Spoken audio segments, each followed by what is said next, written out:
మీకంటే బాగా రోడ్డున పోయే కుక్కలు కూడా తమ పిల్లలను కంటికి రెప్పలా జాగ్రత్త పరుస్తాయి.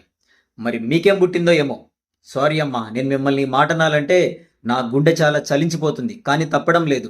ఒక మహిళామూర్తి అయ్యుండి ఒక 6 నెలల పసికందును తన పొట్టన పెట్టుకొని అతి దారుణంగా చంపేసి పాతిపెట్టింది. ఇంతకంటే సిగ్గుచేటు ఇంకోటి ఉండదండి. నేను ఈ మాట అందరిని ఉద్దేశించి అనడం లేదండి. కొంతమంది ఉన్నారు. ఆ, ఇక వివరాల్లోకి వెళ్తే తమిళనాడు జిల్లాలో ఒక మారుమూల గ్రామంలో ఒక మహిళ మరొక మహిళతో శృంగారానికి పాల్పడి, ఐ మీన్ లెస్బియన్ అంటారు దీన్నే, లెస్బియన్ చాటుకు అలవాటు పడి ఆ మహిళతో శృంగారాన్ని ప్రేరేపించాలని ఇష్టంతో తన 6 నెలల పసికందును కిరాతకంగా చంపేసింది. ఆడవాళ్ళు ఆడవాళ్ళతో శృంగారం ఏంటండి? సిగ్గుచేటు కాకపోతే బుద్ధుండాలి మీకు కొంచెమైనా. సరే, చేసుకుంటే చేసుకొని చచ్చారు. మధ్యలో మీ పాప ఏం చేసింది? అతి చిన్న పాపను అసలు చంపాలనే ఆలోచన ఎలా కలిగింది?